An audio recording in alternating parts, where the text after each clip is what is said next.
Hello and welcome to Castle of Horror, the show dedicated to horror movies and awesomeness. Sometimes this week we say sayonara for the summer with the 1978 film Sensuous Vampires, aka Vampire Hookers. This is Castle of Horror episode 344. This is all my fault.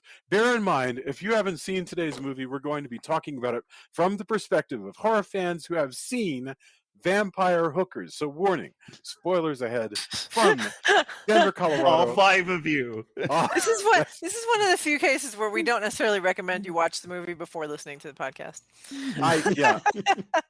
From Denver, Colorado, I'm your host, Jason Henderson, publisher at Castle Bridge Media. With me from Austin is Tony Salvaggio, lead singer and bassist of the band Deserts of Mars and lead guitarist of the band Rise from Fire. Say hello, Tony. Howdy. Howdy. Also in Austin, Mr. Drew Edwards is the writer-creator of the long-running underground comic Halloween Man, currently published by Comixology. He is a Best Writer Ringo nominee, Austin Chronicle Best of Austin Award winner, and a member of the PEN America Fellowship. Say hello, Drew. Walt Whitman was a vampire. It's remarkable. Shakespeare. I was just thinking of Shakespeare. you guys' resumes and how much firepower we are bringing to the discussion of Cemetery Girls, aka Night of the Bloodsuckers, aka Vampire Hookers. And finally, also in Denver, color commentary from a licensed attorney. Color commentary from Julia Guzman with Guzman Immigration of Denver. Welcome to the Vampire Hookers discussion. You know, I've actually been a licensed attorney for like 20 years or more. I know, but I don't know why you just said it as if it was a brand new thing. now I'm just thinking of the great irony of the power and value of your mind, and that this is what and I it's being have wasted on this. forced you to spend time on. All right. My Hi. goodness. Okay. And we'll discuss in a second, like how it is that we came to discuss this film. But all right, We know how we Jason came actually- it is to Jason discuss actually this blames film. me. He blames No one me. believes that, Jason. No one believes that. Okay. Vampire Hookers is a 1978 sexploitation horror film directed by CPO Santiago, written by Howard Coben. It's an international co-production of the Philippines and the United States. It stars John Carradine using his actual own name. His name, he was born Richmond Reed Carradine. He plays a vampire named Richmond Reed. And he has 3 female vampires who pose as prostitutes to lure victims to their lair. The other members of the cast include Bruce Fairbairn, Trey Wilson, Karen Stride, Lenka Novak, who did a lot of movies and is the funniest person in this film, and Katie Dolan. It's known by a number of titles. So there's Vampire Hookers, Cemetery Girls, Night of the Bloodsuckers, Sensuous Vampires, which is the one actually that I remember catching my eye in a drive-in movie listing, and Twice Bitten. Wikipedia says the film has received mixed reviews from critics, and that is a generous assessment of the reviews that the film has gotten.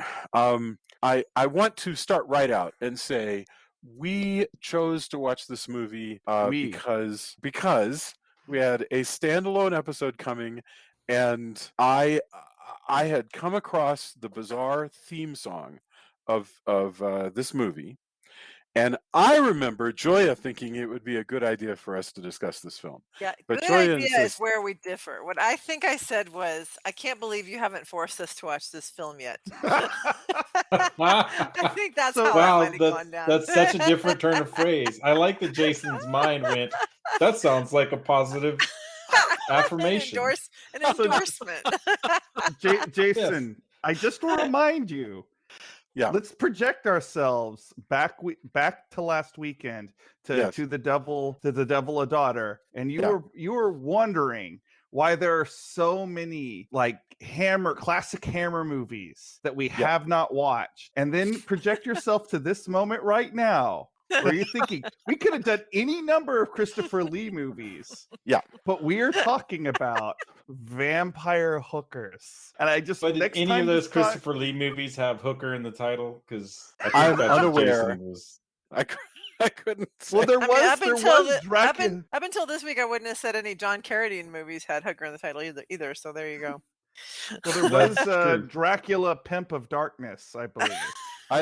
I awesome. can't guarantee that there are not more than one John Carradine movie with the name Hooker in the title. I actually, I would not take that bet, but because that man worked a lot. And there are a lot of movies where he would just go, "Where is it? What am I doing?" I just picture a smash cut to you just like looking at IMDb and there's John Carradine's Hookers. I'm already on it's it, just friend. Called... I'm already on it. It's just well, I guess there's that. All right.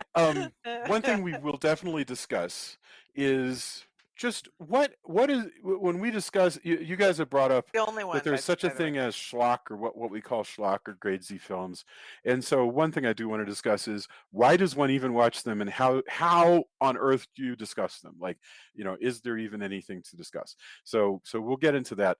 But let's get our opening thoughts. You don't have to overdo it, because I think there's going to be I think there's going to be plenty to discuss in the main meat of the thing. But Tony, opening thoughts, Vampire Hookers. I don't know. I've seen enough really low budget movies. This is definitely not the worst movie I've seen. And there's a certain, I don't know, to me there's a certain charm depending on kind of where your mood is at. Sure. I think mood and timing is definitely where it's at as far as kind of schlocky movies go.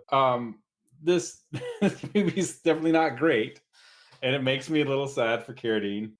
That this is I always think about these movies. What I really wish I could go back or go somehow interview people involved, and because there's kind of two reasons. You might make a movie like this because, hey, you're getting paid and everybody's going to take a trip somewhere and it's cheap and you're going to go make a movie. Or you might go, hey, I really just, and nobody thinks twice about it, or some people go, oh, that movie, I try never to remember that or think about that. But other times you just have, hey, let's go make something fun. This is ridiculous. Let's go. There's this farcical thing I want to do. Sure, let's go do that. So there's kind of, two different approaches. And I always am curious when I see a movie like this, because certainly, like we discussed kind of outsider cinema with Ed Wood's, yes, especially as black and white films, and how there's a sincerity to it that maybe people don't see.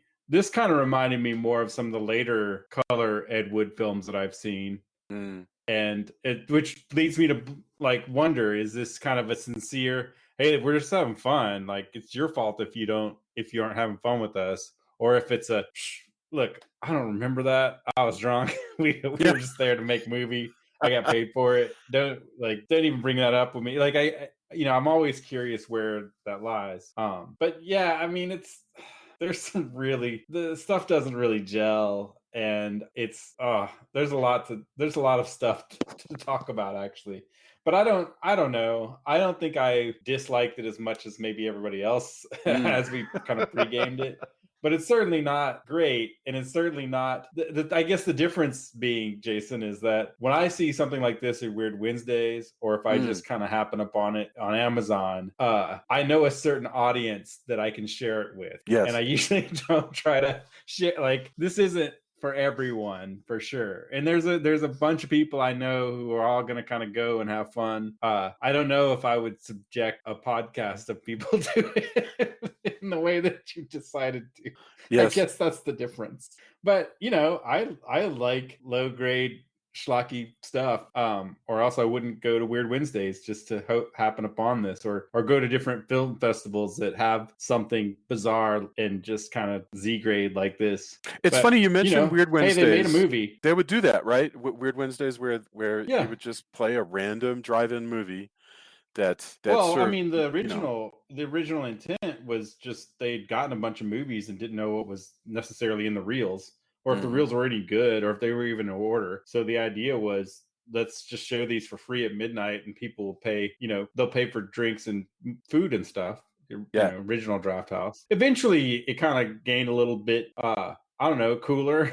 Or they, more, there was more intent. Yeah. But the original Weird Wednesdays was definitely a grab bag of, you didn't know what was going to be. I mean, sometimes the projectionist and even Tim League didn't know, or Lars didn't know exactly how it was going to turn out. I think we showed up to a couple where either the film just was unwatchable, we watched something else, or it was mislabeled, and sometimes the reels were out of order. So I mean, in that that's the kind of thing I expect. Like once this movie was kind of in about 10 minutes, I was like, oh, okay, this is the film I'm watching. And I was cool with that. But not this is not not everybody's going to be cool with that, I guess.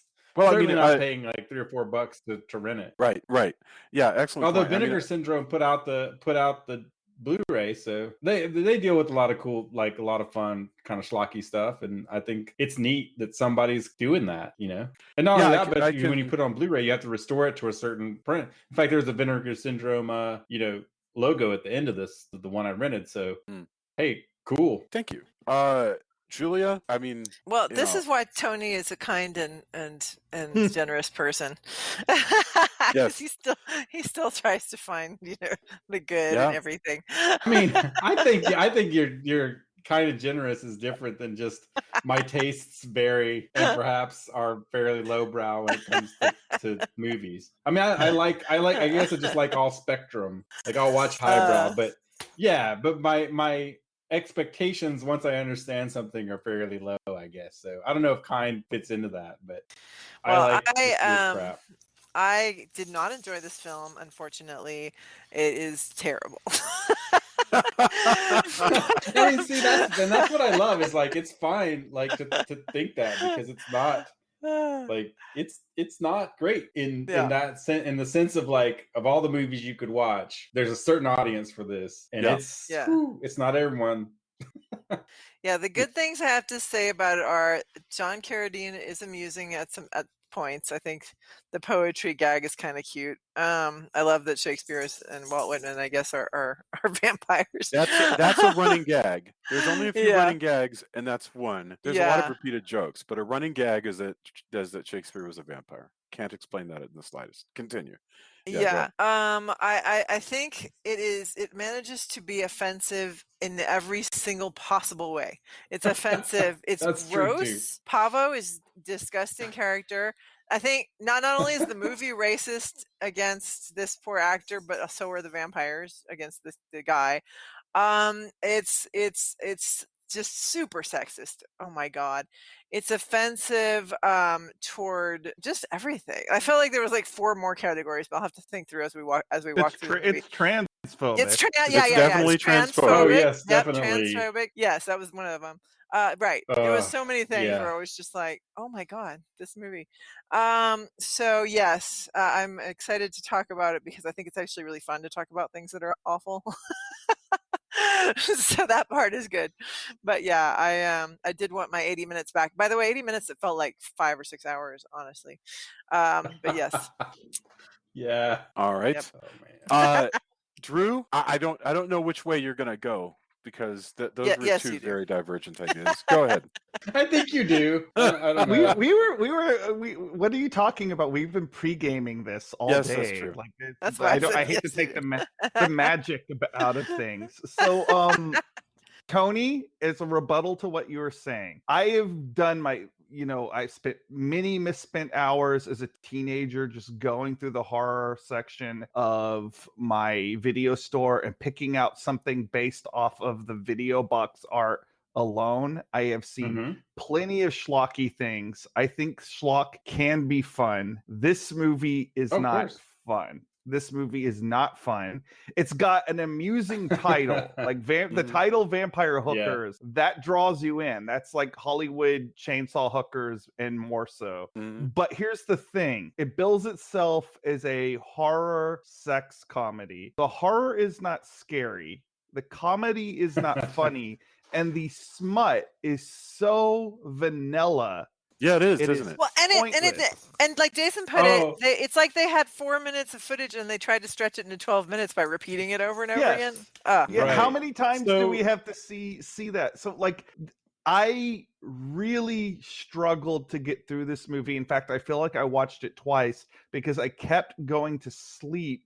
And like I would have to wake up and rewind it because I earnestly, for the podcast, wanted to absorb this movie, but I really just feel like this was just painfully unfun. Like a movie called Vampire Hookers, if nothing else, should be fun, and this movie was not fun.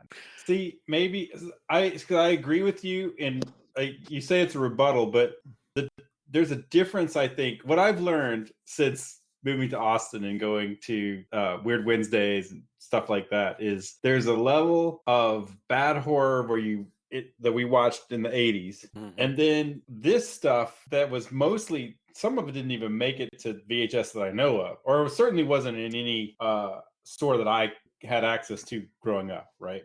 Is different. It was mostly on film.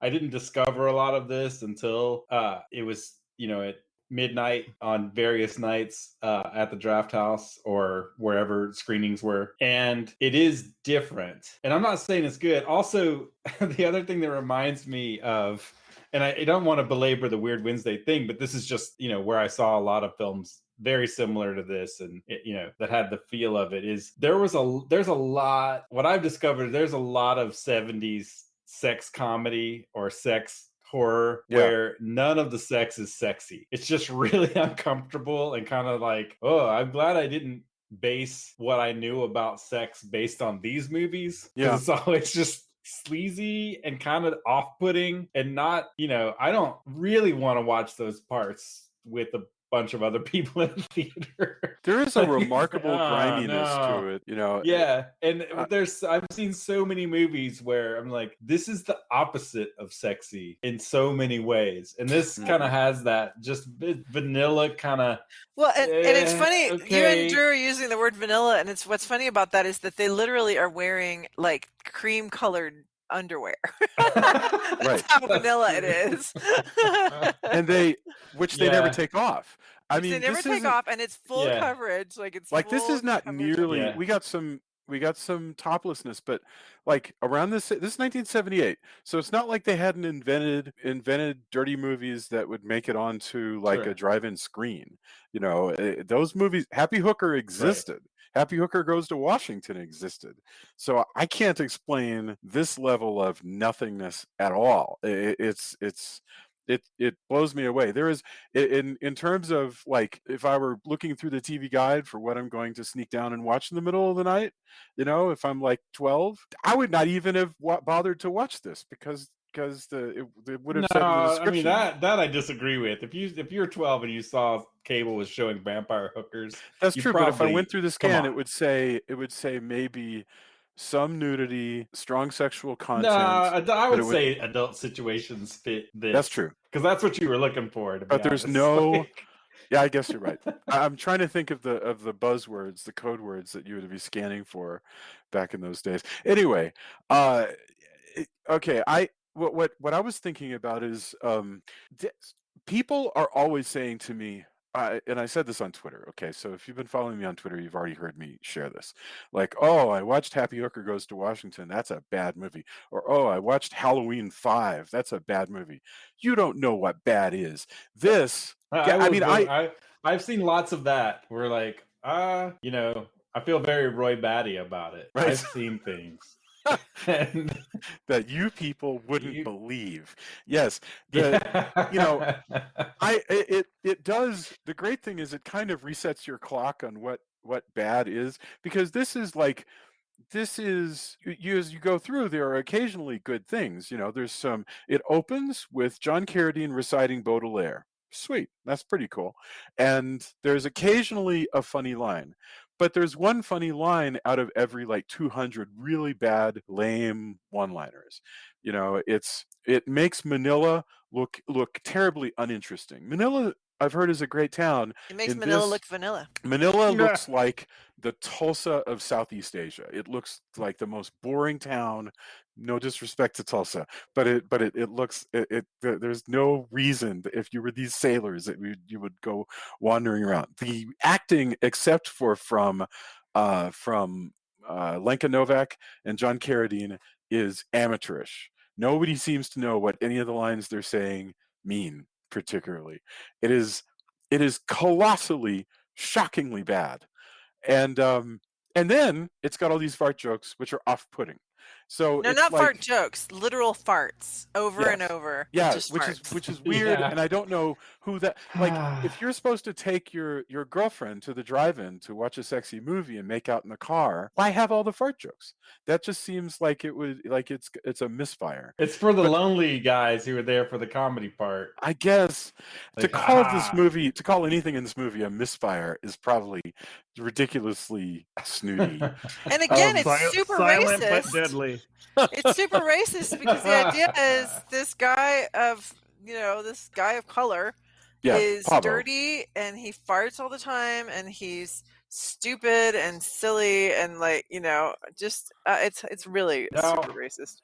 I agree, but I've seen movies, the Pavo actor I recognize from other movies because I've Dick seen enough Diaz is the low actor's budget name. Yeah, movie. Like I was like, oh yeah, him and the guy who plays the cab driver. I forget his name, but yes, he's in a bunch of he's like in Bamboo Gods and Iron Man, TNT Jackson, Death Force, like just Enter the Ninja, just like random stuff that I was like, oh yeah, those guys are the veterans. Cool. That's the funny thing is they're the veterans of this scene. Yeah. I'm sure but I've seen the character, the Pavo kind of character. I agree with you, but also he's that stereotype I've seen in other. But usually it's in the context of other people of color. So you'll have you'll have a bunch of people, you'll have a lot of Hispanic comedies like that, where you have a bunch of Latinos and then you've got the idiot one, and there's America, there's white stories like that as well, where it's like you got the hillbilly that's an idiot, but you got a bunch of rural people who are fine. Well, you know what I mean? But this case, it's so racist. Remember how there was that's exactly what I'm talking about. Yeah, the Duke boys are hot and smart, and then you've got Roscoe P. Coltrane. It's like right. I did enjoy. I agree with you totally.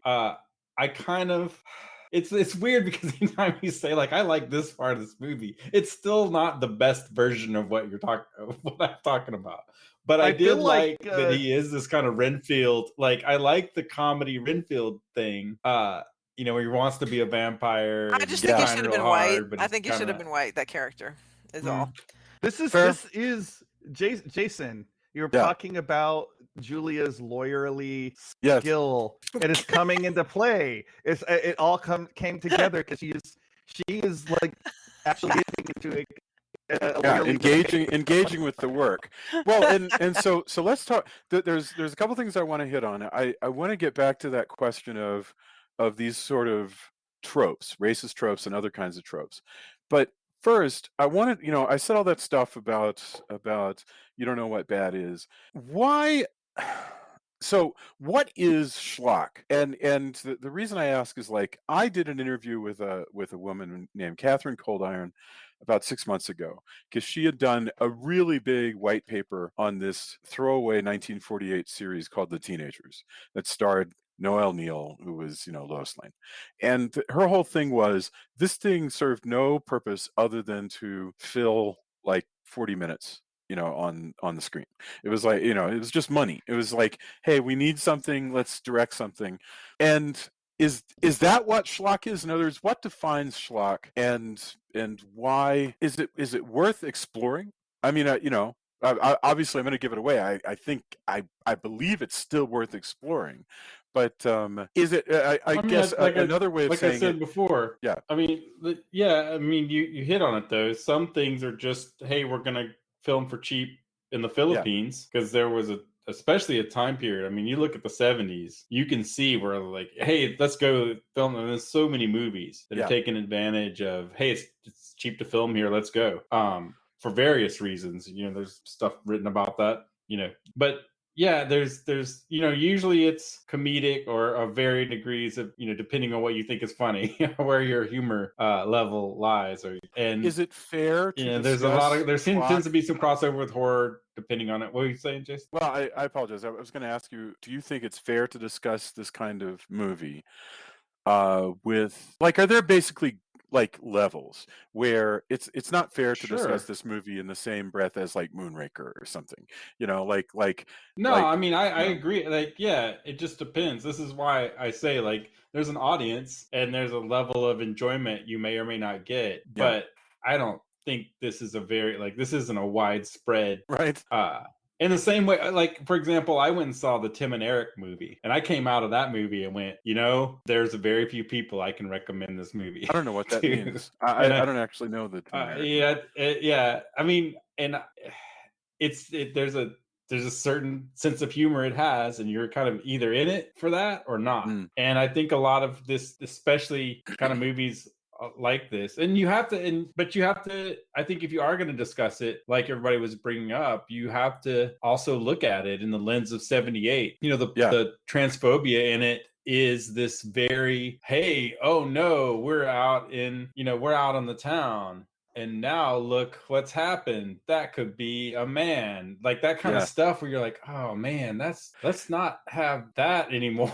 Like, yeah, and just for the listener, but that's the part way of that whole transgressive joke. Yeah. Like, I think we're past that. I wish we were past that, but it is, you have to also put it in context and then go, wow, I don't know if I want to experience that or not, but it's part of it. And it's in the whole, oh no, we're fish out of water sailors here.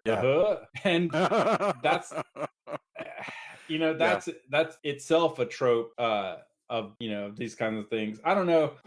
I think it's worth discussing, and I think there's enjoyment to be had. But like most things, again, it's not for everyone, and I can't. I definitely am not going to defend any part of like, you don't understand. You have to do. You have to understand this or that. Like, if you don't want to watch it, that's completely fine. I like I said, my level of just watching bad, Z grade stuff, sometimes I dig it. Sometimes I turn it off and go, you know what? This is not, I'm just done with this. I mean, I watch all of this for the podcast, but yeah. Go ahead, Drew. I don't think you're talking about this versus the Ed Wood movies we did, I think last summer, maybe it was last fall. I think the difference there, and this is like, look, I don't consider but my difference is later Ed Wood stuff, like, dude, I've seen Take It Out and Trey, and you can like it, dislike it. I think it's better. To me, it's better in historical context, but there are a bunch of films that, like, I'm not talking about early Ed Wood. I think there's a certain sincerity to that too.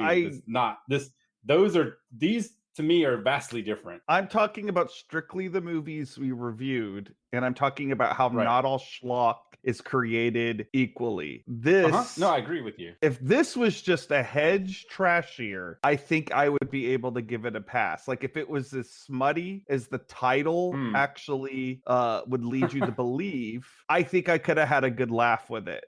But it's no, it's I agree expectation is an ugly motherfucker. Well, it's like you have a title that's that exploitive and it doesn't really even deliver on being a even a funny exploitation movie. Like it's just sort of there.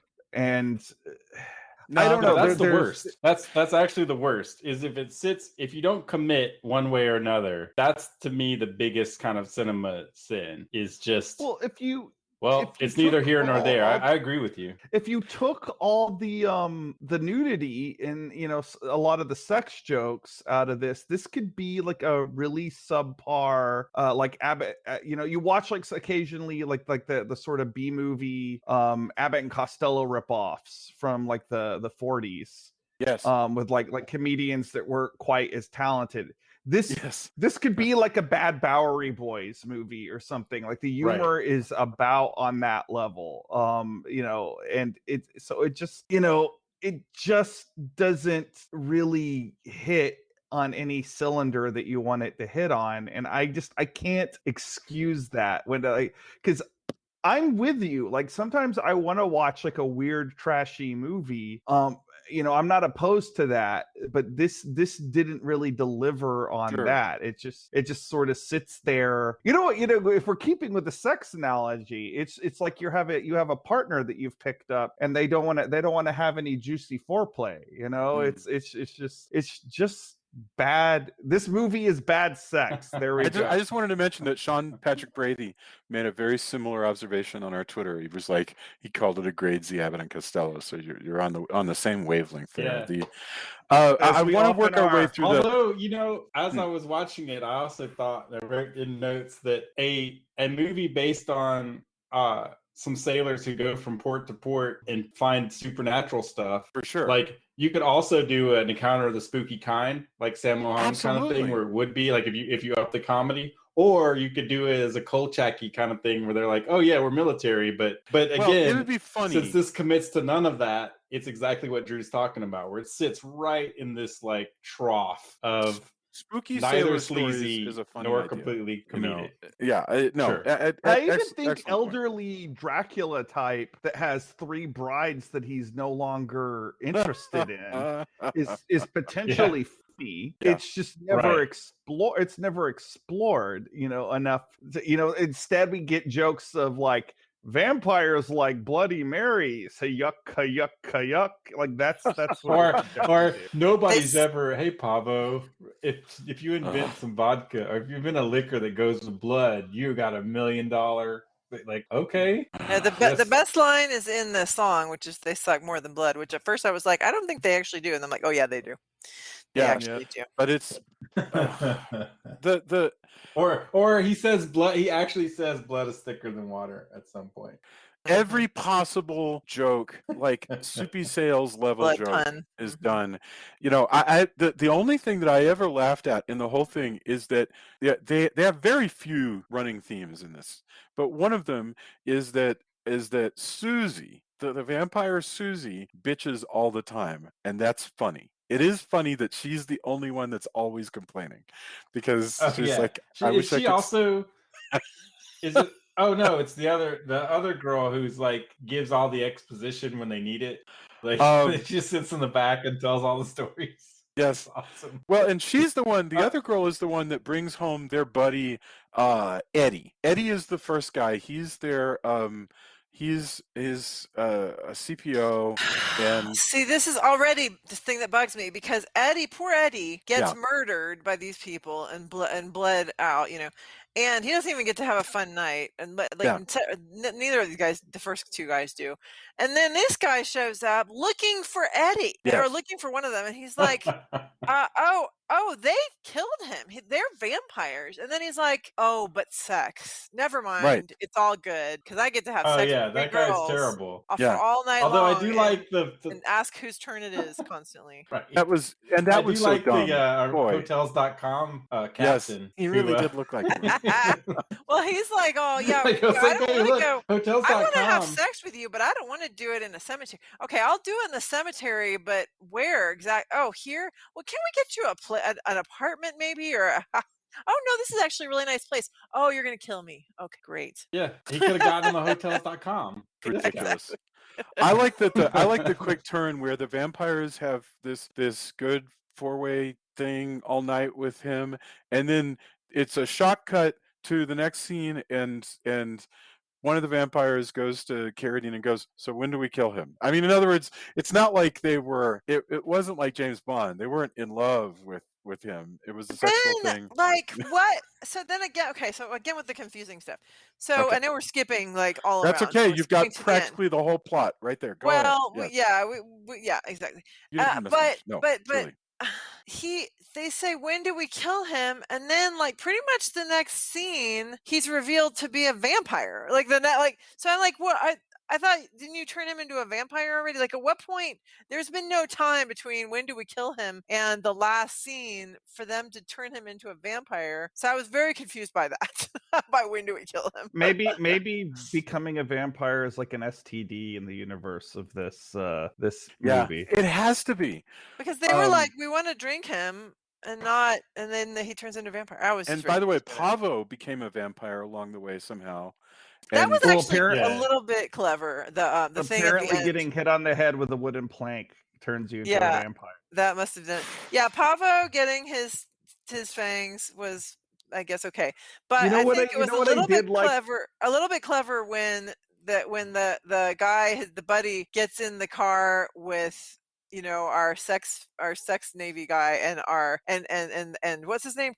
What'd you say the other guy's name was? That was the driver. You said it Julio? earlier. What Tony had said it earlier. What was it? Julio, right? Julio. Yes, Julio. Yeah. Julio and then the guy that was been having sex with the girls all night. Both turn out to be vampires, and like this, he finds this out once he's escaped from this place in the car. I thought that was clever, and it was like the one good thing about. Well, I like the idea, because you kind of get, he delivers all these people to the cemetery, like he's kind of on the take, and I thought that was kind of cool. Like, again, there's these like little tiny bits where you're like, if only any of these had been in something that worked better. This is cooler. I'm just surprised Jason didn't laugh either at "It's not murder, it's dinner," or I did all that. The Carradine line I did kind of like is he comes out and he goes, "Whose turn is it?" And Carradine goes, "The worm."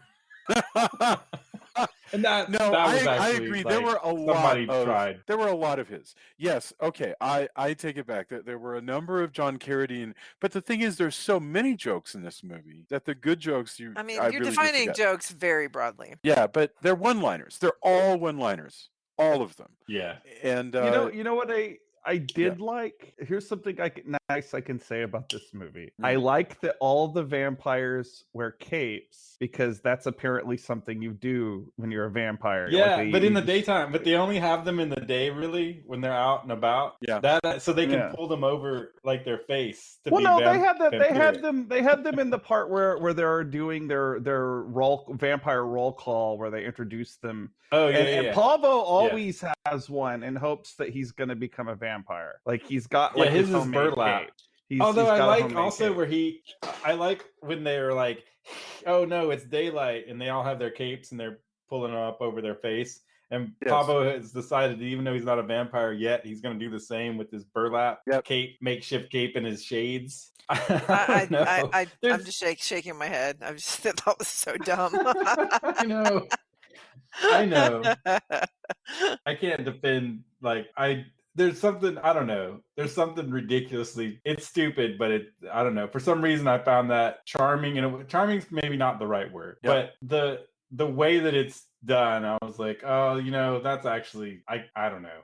Maybe it's just my sense of humor is that I'm 12. I have no idea. I can't defend. No. I can't defend my choices, but something about the ridiculousness of his burlap cape shades thing during that scene was pretty good. There's if you've ever watched, I'm thinking of Kentucky Fried Movie and the Groove Tube, and a lot of those pictures of the same era, really, and maybe like a couple years later, like 1982 or so. Kentucky Fried Movie around this era. They're just as dumb, and those actually came out of the Hollywood system and had directors like John Landis. So that's the amazing thing, is that you could make a movie as poor and full of of course. Yeah. And for everybody, just to clear it up, if you do want what happens, we're kind of jumping around, but you can get this. There are some sailors. People are getting taken to the graveyard and turned into vampires because the poetry reading John Carradine has 3 sexy ladies. I do like their lair, that entrance to the lair that pops out with like the stairs. The lair's cool. And the green light. I do. I actually like the lair. I hope they reused the it. Interior of the lair. Yeah. But poetry spouting Carradine is fine. He's like, I have these women. Hey, do what you want, because you have your needs. I'm just gonna be trying to drink terrible blood here and there, and then our sailors try to get to the bottom of the mystery without trying to also avoid getting in the brig and being court-martialed. And that's that's the movie. There's not a lot of and then a bunch of terrible jokes, really.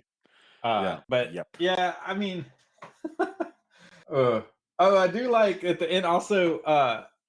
Pavo himself, there's plenty of death by Pavo by the end of it, because his stomping and brings down the vampire lair for no other reason than so dumb. Like if the whole ceiling was falling in, he does eventually fall. Actually, it takes him a long time to fall through. Yeah, but no, that was so dumb. There's no reason why a crypt would be so weak as to have this guy just cave it in by stomping on it. That was dumb. You don't know how powerful a Pavo is. Yeah, I Right. guess so. True. I suppose.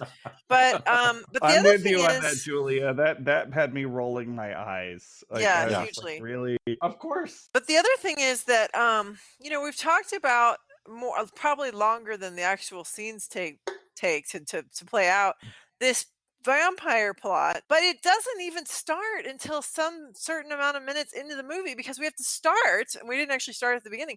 We have to start with these idiot Navy guys walking through Manila, which I guess Jason covered a little bit of just how Manila looks, but walking through Manila trying to get laid, going into I guess you'd call it a drag bar. I don't think you call it a trans bar, because it's just there's a bunch of guys in drag. I don't know, but whatever they are, the point It's is just a there's all bar this. that all kinds of people like. No, but it's mostly. It turns Various out sex it's workers mostly are guys there. in drag. At the end, you kind of realize. Yeah. Sure. But there's all this idiotic, and I know this has been in other things too, and it's just it's a thing that they used to do. All this idiotic humor about, oh, this woman has a dick and balls. Like, it's like, no, I mean, I Yeah. just feel like watching it now, especially, but watching it back then was stupid. But watching it now, I mean, I say back then, I wasn't watching movies at that time because I was very small. This kind of movie, but throughout Let's the hope your 70s. parents didn't take him to see you. No, You to see exactly. vampire hookers. No, That's I for might sure. have very well walked in on my dad watching something like this, but I don't recall. But but by the time I am watching movies where this kind of humor happens, it's not funny then either. But now it's especially hard to No. watch, where you're just Yeah. like, why? No, it's when you come across that and you just go, why was this okay? Because it's Hollywood movies too. Yeah. And then you look at it like late 70s, throughout the 80s, and just how that it does make you wonder, like, wow, you really just decided that's how you're going to do this. And of course, I mean, there's no way you can defend Yeah. it other than, I mean, it's just no, I'm with you. Like, those parts were just, and also because that's the, like, ha, be careful, guys, when you're in a strange port of call. Like, really? That's Yeah.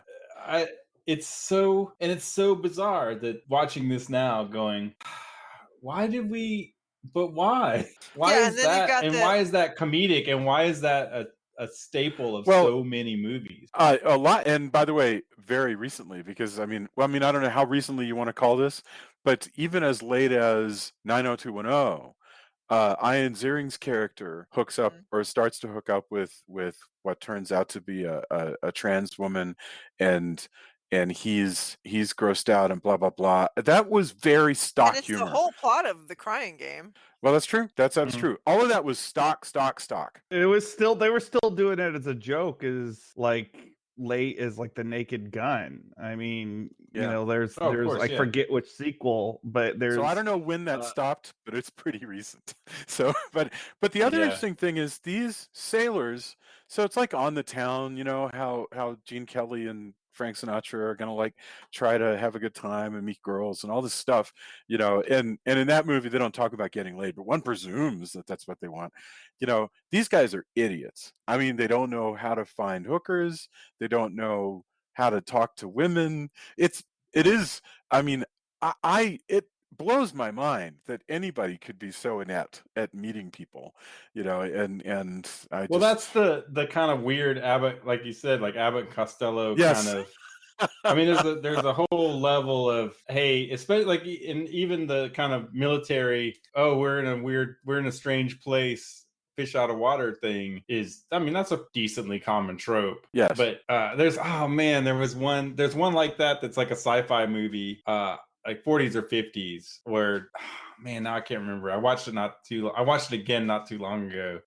Where the two guys are like, whoa, we've stumbled across Martian women or whatever. Yes. But that trope is, that's common enough. But boy, yeah, they are idiots through and through. There's still and room, that's kind of supposed to be what they're doing. But yeah. Yeah. Did you ever watch Tony or Drew? I'm gonna just assume that Julia had. Who knows, actually? But all the Confessions movies that used to be on TV in the 80s, but they were made, I guess, in the 70s. Confessions of a pop star, Confessions of a window washer. They were based on these like think so. sex farce books by I think it was Christopher It was the guy who wrote he wrote a bunch of James Bond books later. But anyway, Robin Asquith was the star of this series of really mild, I don't even think there was nudity in these things, sex farces about this idiot who would just wander through and get crazy jobs and get into like very, very softcore like situations. So Confessions of a Pop Star, he becomes a pop band manager and somehow he gets a lot of women. And they're dumb because it's Abbott and Costello with like one dude. And this is a lot like that. This is like a Z grade version of that. So, well, as calling this softcore, I think is even kind of generous because there's no full frontal nudity. There's no toplessness, FFN, that's right. But the sex could be, say, for the toplessness, this could be something on like WB. Like the sex scenes in this look like sex from like Buffy the Vampire Slayer or actually something. no, like I was actually gonna say it's not even like Buffy the Vampire Slayer is way raunchier than this. There's a scene with Buffy and Spike that was like really hot, and I'm like, this is true.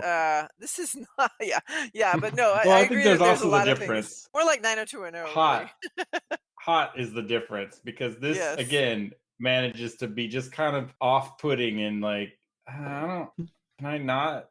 What do I fast forward? I don't know. Like, it has this hallmark. There's a level. I don't know. Especially it seems like during the 70s. I've seen so many movies where I'm going, was I not? Am I wrong here? That this is not hot. Really, it's supposed to be, but how did? I don't know. A lot of these kind of Z grade movies have that effect of like the opposite of sexy, and this definitely falls into that. For I don't know. Hey, and you know what? If it's your bag, cool in the gang. But for me, can we talk about that for just a second? Not really. I was thinking about this. How I really truly believe if there's a difference between fantasy and reality. If this is your thing, if you want to get off on this, great, whatever. I'm not one to judge people. There's toxicity in this movie, but I really don't give a shit. If you want to be into this, then great. Because I don't want to be that prescriptive, where I'm saying, it's acceptable for people to be into one thing and not into another. Having said that, I think it's fair to give people a warning. There's transphobia in this movie. There's racism. Oh yeah, in this no, movie. and I'm not even talking. That definitely. There's no real excuse for that. I'm talking about more like the sex scene that's just fails to be, in my opinion, boring, sexy. But of which there's a bunch in this. Like I said, I've been to enough Weird Wednesday movies where I'm kind of looking around like, at least there's no rape. Let me tell you this: or something. You and I have been into so many movies where it'll be like a semi-sexy movie, and then there'll be like a rape scene out of nowhere, just like out of nowhere. Oh yeah. And at least this movie doesn't do that, which is, because the guys that's true. No, but like they call this sexploitation or like softcore, though. It's only really got one sex scene. It's overlong, right? And it's not. It's just and not. There's no FFN. Fun. Yeah. It's so I don't think that this. I think it sells itself. This goes back to this movie advertises itself as something and is actually another. It sells itself as being this raunchy movie, but it's actually too timid to really deliver on that. And I think I just picture Drew going, it has neither enough vampires nor does it have enough hookers. Yes, exactly. I can think of two things this movie doesn't have enough of. All right, we should. Both of them are in the title. Yeah. It's like the character that Mike Myers used to play on SNL. It's like this movie is neither about vampires nor hookers. Discuss. Yes. Or I picture the critic, John Lovett's the critic.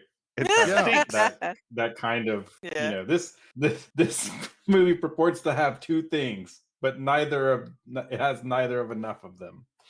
Yeah. So I mean, I agree with you. But it has plenty of farting. Totally. It did have plenty of farting.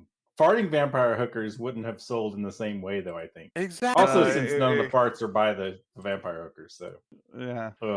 Let's get our final thoughts because we're just going to go around. There's not enough here. And by the way, I did think of Drew at the end because it ends with Pavo farting, and because again, we'd kind of pregame this, and I go, well, I guess Pavo sums it up with. You know, like that's I just there, and he farts and it ends, and you're just like, and that is what this movie is. And that's again why I wonder if that was how the filmmakers were like, yep, there you go, people. This is here's your vampire hookers movie. I just can't envision what in the Sam Hill they thought they were doing. That's unbelievable. I mean, like I said, it's either hey, whatever, man, we're just gonna have fun with this, or it's don't ask me about that movie. We all know how you saw the movie, right? They paid us, right? I was in the Philippines and they paid us. What do you want? That's usually, I mean, it's usually one of those two things. Like I've seen enough Q&As where that's pretty much how that works. It's very few that it's infrequent that it's in the middle. Fair. All right, let's get our final thoughts and move on to endorsements, because I know there's been so much great stuff going on, and it'll be cool to hear what people have to talk about. So, what was the order of it? Tony, I mean, I know you just kind of summed it up, but if you want to sum up your summing up, feel free. Go ahead. No, I mean, I'm as much as I didn't hate it as much as everybody else, I am in full agreement with everyone that it delivers on it could have delivered more on anything and been a more exploitative movie or more comedic, and it just firmly sits in the middle. My tolerance is pretty high for lowbrow. A high tolerance for lowbrow. That should be some kind of book title. But I don't know. The offensive parts are super offensive. But overall, it just feels like, yeah, I've seen this kind of movie before. Okay, sure, you know. But I wouldn't. I mean, there's very few people I would even partially recommend this to. Like, hey, if you like schlocky stuff like this, like if somebody said, "Oh, I saw this movie and it was kind of a hoot," I would go, "Oh, I guess you've seen Vampire Hookers, then, right?" That's kind of more the way I would broach that. But I definitely can't see myself coming out there like, "Oh man, you like this." Vampire Hookers really has you. Like that's it. That's the stuff. I didn't hate it in the same way, but I also I've seen some way worse that I think this just sits in the saw that now. Exactly. That's well said. Julia. So I add another category of who it's offensive to is Navy guys. I've known some great Navy guys. One of my best friends, it was in the Navy. I guess once in the Navy, all of his Navy. I don't know, but he's in the reserves now. My brother-in-law, Jason's uncle, great guys. None of them are like these idiots. Anyway, so yeah, that's another thing. But no, I think I think we've covered it. I mean, it's just painful to watch. I feel terrible for everyone who was involved with the movie, especially the guy who played Pavo and the three poor women who have to continuously say, "Whose turn is it?" with their boobs hanging out. It's awful. Anyway, so yes. And it was slow. It wasn't even like awful and a quick 80 minutes. It was a slow, dragging 80 minutes. So yeah, I did not. What you're saying is you wanted more than just wandering around random markets and getting kicked out of bars, right? That's really. No, I definitely did not want more of any of it. I just wanted. I like that. That's also a tagline. I definitely don't want more of any of it. ... Julie Guzman, attorney at law.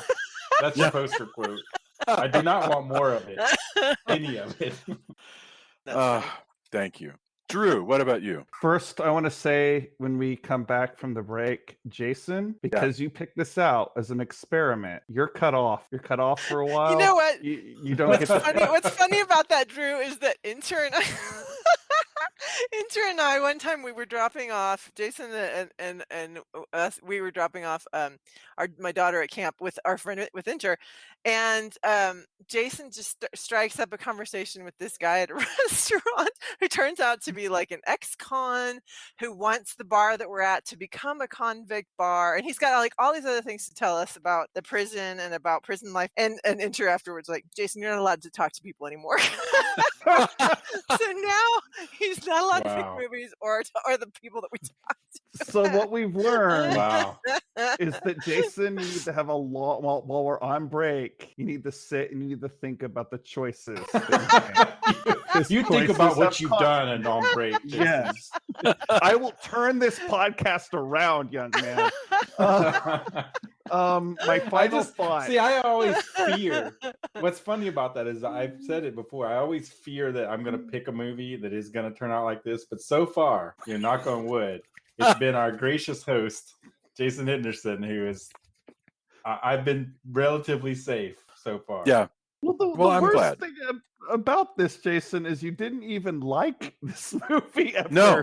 It was a. This is not Embrace of the Vampire, where we were all like, and some less so than others. This is not that at all. I was. But again, you hadn't seen it before. I had not seen this before. In closing, I did not like this movie. I do not recommend our loyal listeners seeking it out. I will recommend you spend the time. You know what?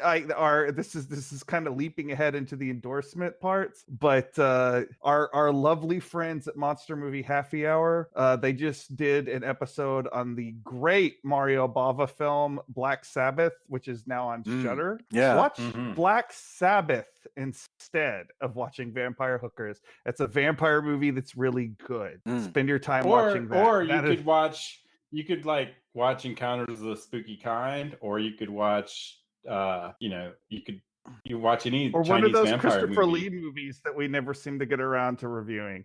I know. We've never done Turn the Knife. We've never done Scars of Dracula, never done Dracula Prince of Darkness. Well, we still have another 10 years or so in us. I think we'll Yeah, sure. And Dracula Pimp of Darkness either.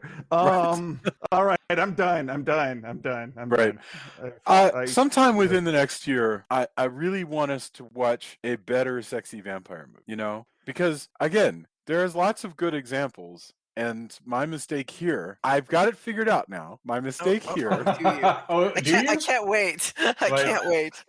My mistake here was this that this feels like Spy versus Spy.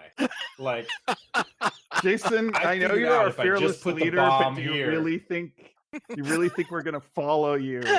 That next do you think we're gonna fall? Are you gonna fall for this again? Fool me once, shame on me. Fool me twice, shame on you. Fool me 3 times, no.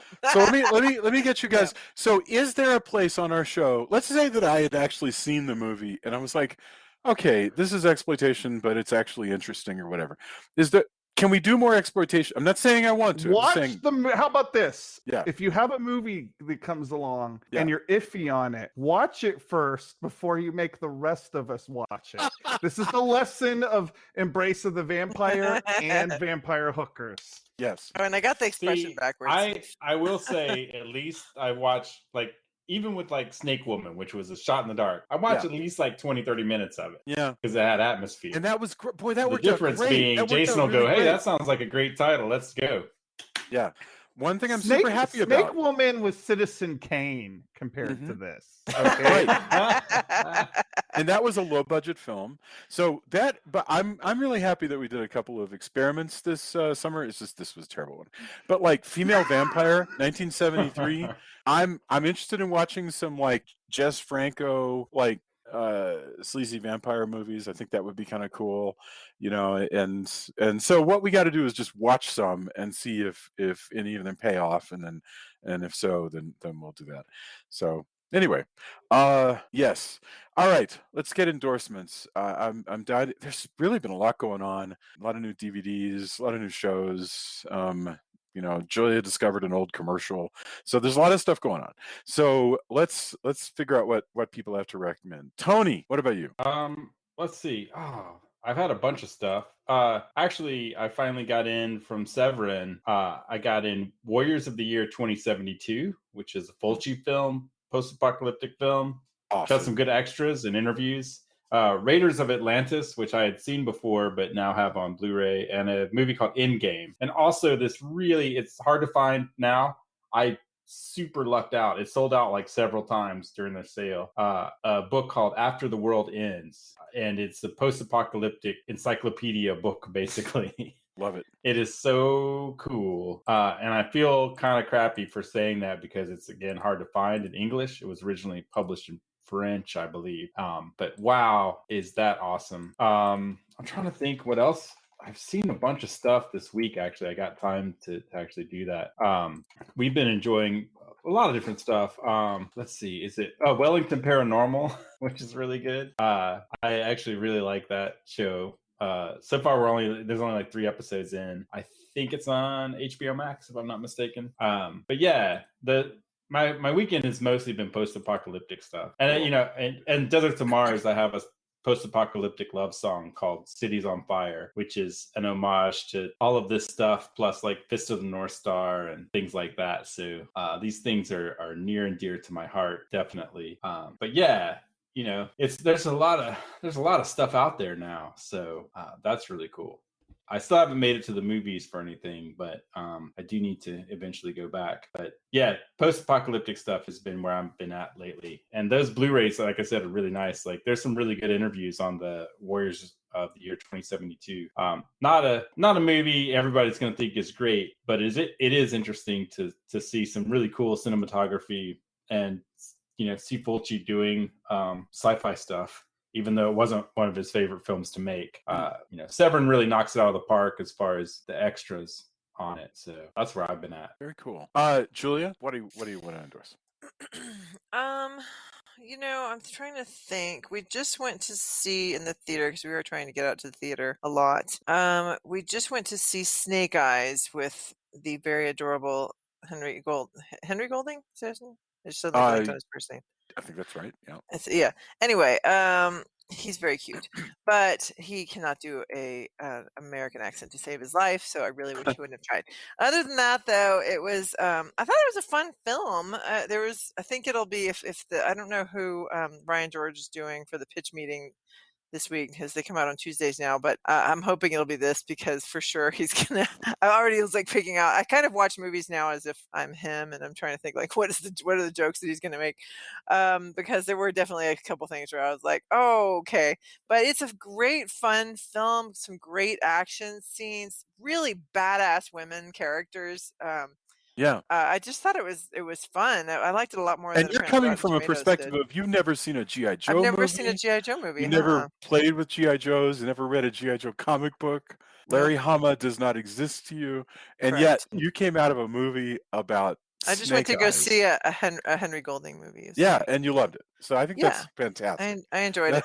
We're also we just started watching Dr. Death, this series on, what's it on? That's on Peacock. On Peacock, right. And it's based on the true story of this doctor out of Texas who was just really hurting and killing his patients, and it's just awful. And it's really hard to watch because it's Joshua Jackson Pacey from Dawson's Creek as the bad doctor, and then you've got Alec Baldwin and Christian Slater as these other 2 doctors who are trying to get to the bottom of what's going on and hopefully put an end to it. But so great cast. It's so hard to watch because you just really, I think if you watch a regular serial killer movie, you can at least go, I'm unlikely to be in the situation that these people find themselves in, or I could avoid it if I like. I can maybe not go to parties and take drugs, and I could do that. Maybe I'd minimize my risk or whatever. But this is your freaking doctor. You can't just decide. It's never going to be a good idea for you to decide, I'm just not going to go to doctors anymore because they might kill me, which a lot of people do, obviously, because that will also kill you. So it's really hard to watch because it's based on true stories. It's like, oh it's a scary show. It really is a scary show. But really, I can't do that. Really well done. That's too real. I'm with you. For me at this moment. Mm-hmm. I'm with you. Yeah. But it's good if you like stuff that's based on true bad guys. Mm-hmm. I like the characters in there, the ones who are and the acting is him. Brilliant. Yeah, and they provide the only levity in the show is just the 2 doctors investigating who are playing off one another. It's Christian Slater and Alec Baldwin just hamming it up. It's wonderful. I love it. Mm-hmm. I really love it. Cool. Thank you, Julia.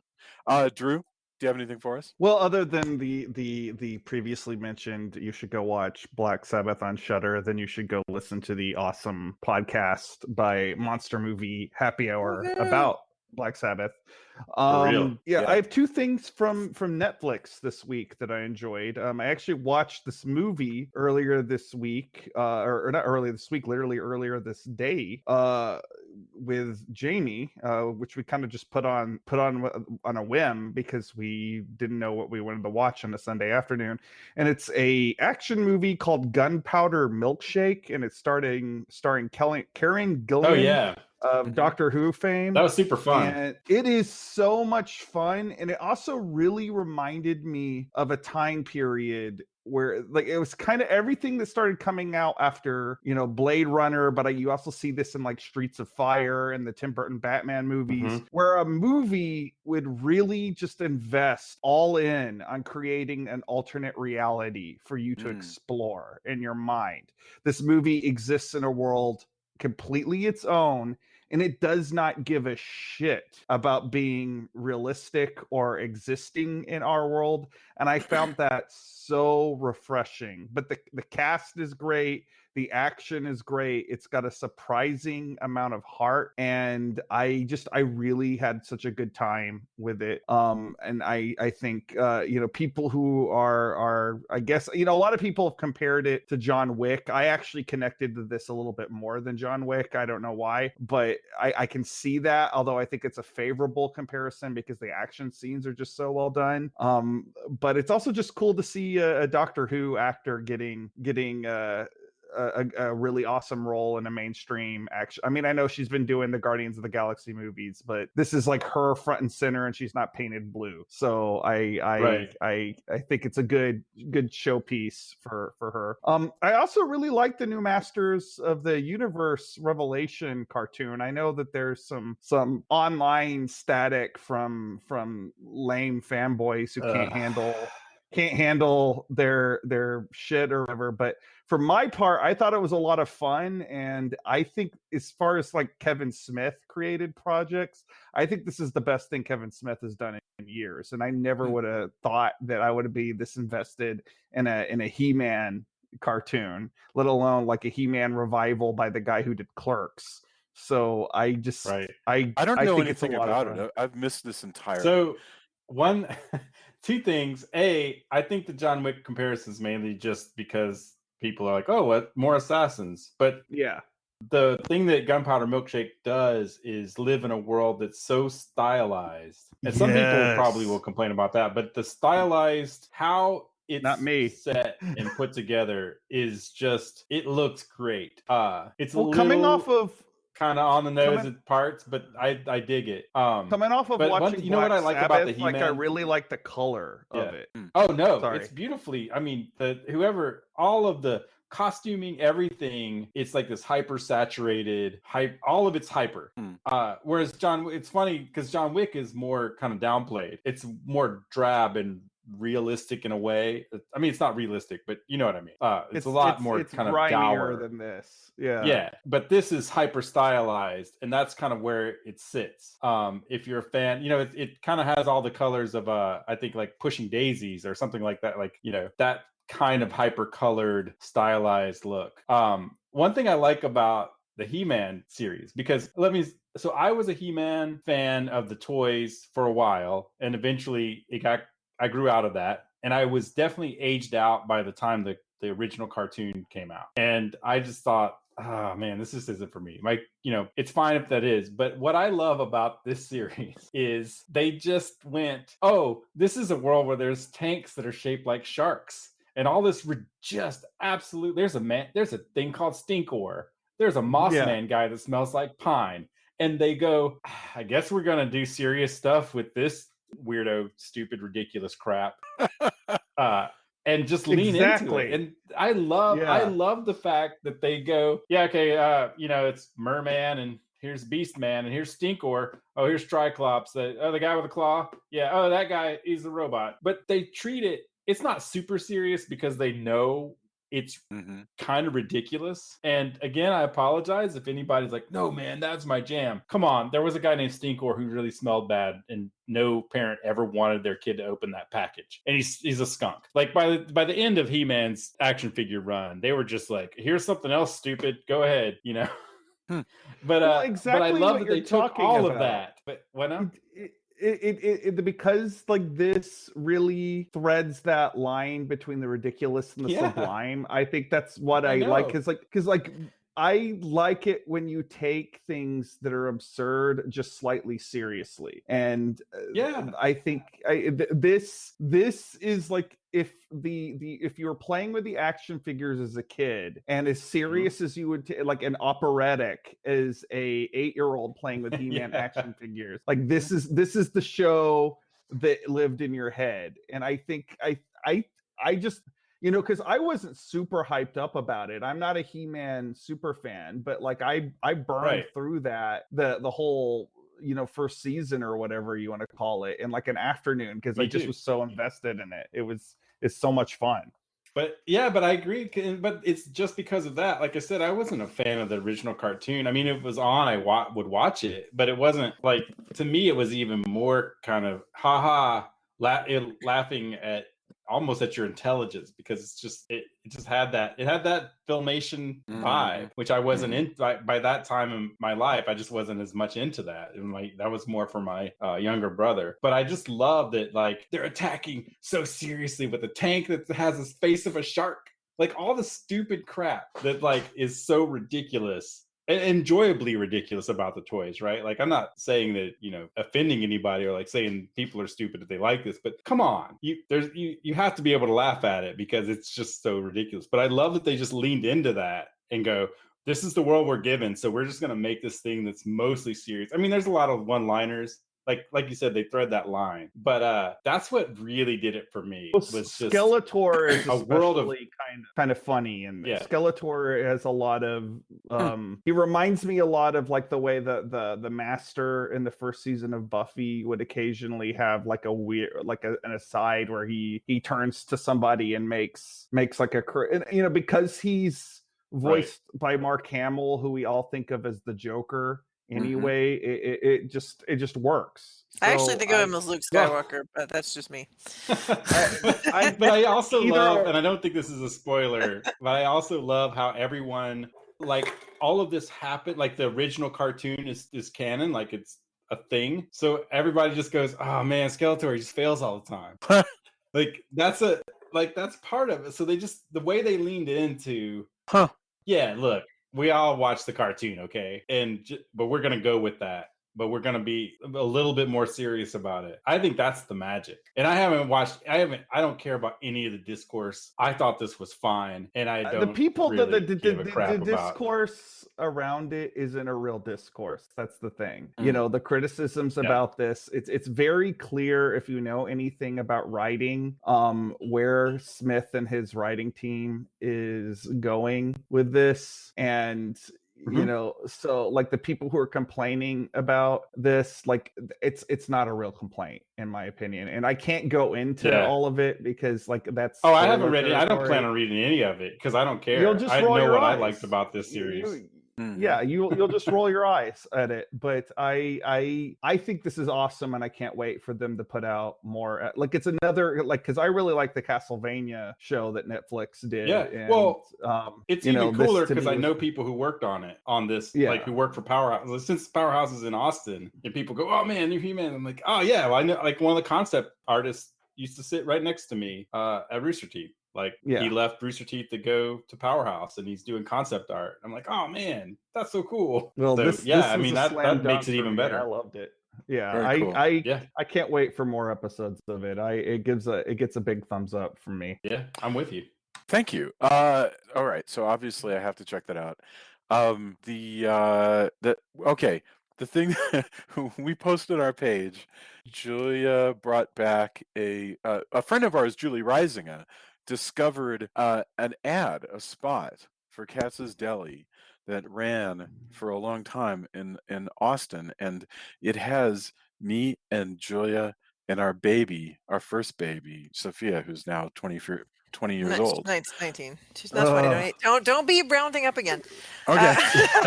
It aired for a decade. It aired for like, and it's just so fun to see them, and she's just such a cute little baby, and Julia looks cute. But okay, no, come on. And now, I'm talking about bread. Yeah. So, let's say what the line is. Tony, do you know the line? So if you want to see this, it's on our Facebook page. But yeah, it's fantastic sandwiches. Bread so good it does what? It bread that hurts the roof of your mouth. It's so good. It's so good. I still to this day go, and I loved it because it was so surreal. Because it would show late at night at all hours because it's local, and I'd look over and there's Jason on my TV screen. But not only is it Jason, but somebody chose, of all the things you could choose, of all the quotes, and it ran for a decade. Bread so good it hurts the roof of your mouth, and I'm still to this day figuring out who thought that was a selling point. And then it magic. Was, yeah. No, it's only like there's only like two. Okay, so this is how this went down. By the way, we were there over the weekend, and they said, "Hey guys, we're shooting a commercial on Tuesday. If you want to come back." So a bunch of people come back to be to be possibly in this commercial. They interview all of us. They interview me. They interview Jason. They interview everybody in the whole restaurant to get quotes. They chose two. That one, and I can't remember what the other one is. And I'm like, really? Like you're saying, Tony, it's not like they had no material. They had a lot of material. This was the best line, and I can only imagine it's because it starts out with fantastic sandwiches, and so it's clearly not the end of an exclamation. It's got to be, there's more to it than that. So I know that obviously They loved his enthusiasm. So then they're like, well, we got to do the whole line. So somebody was probably like, well, does that really make sense? It's like, who cares? He's enthusiastic. I'm not going to lie. Watching that commercial did kind of make me wish the Katz's was still a thing here. True. I was like, man, I had that whole discussion today. Yeah. Yeah. I was like, I could go for a cheesecake milkshake right now. Oh my God. They had such great fried pickles and all their matzo ball soup. All of it. No, it was a good place. Yeah. But anyway, so that commercial, literally, we moved away. And people would go, did we see Jason on the TV the other like years and years later? That's how I know it ran for a decade. Because like 10 years later, people going, was that Jason? Like a young Jason? I miss Katz's a lot. And they had the tongue sandwich that was really good. I mean, they had a really good tongue sandwich. The Katz's in New York City is still there. I would expect. I guess is the original, I guess. But I don't know if it's the same. Katz's. Drew, didn't you work at a mystery store across the street from that Katz's? Did I work at a mystery store? Didn't you? Am I imagining that you worked? You're thinking of in Las Vegas. Oh, all right. I'm so sorry. Yeah. No, there wasn't a mystery. That's like across the street was like, I want to say like Hofbrau and stuff. Like the Hofbrau is across the street from where Katz's was. I did work at a place called Cheesecake and Crime. I remember this when I lived in Las Vegas. Yeah, but okay. Well, this is we'll have to go deep into Austin. Although we did have a wonderful discussion on Facebook about how the bread so that it hurts the roof of your mouth is the Cenobite of breads. Oh yeah, that was a really funny pleasurable and was in fine form, just coming up with one-liners about dangerous bread, and it was good. That was really great. One-liners, like we have such sandwiches to show you. I made for a good time. Okay, so we're taking a little break. We're coming back with undoubtedly something wonderful, that Jason will not be allowed to or else. Right. Maybe it is time for the Christopher Lee Dracula collection. Yeah. Sure. I mean, I know that a lot of people would love for us to return to something much more mainstream. So that would be a good idea. So that'll be a few weeks. Everybody be excellent to one another. Thank you so much. People say such great things, and I know it keeps us going. So enjoy a couple weeks, and we'll see you all soon. Bye, guys. Bye. Bye. Good night.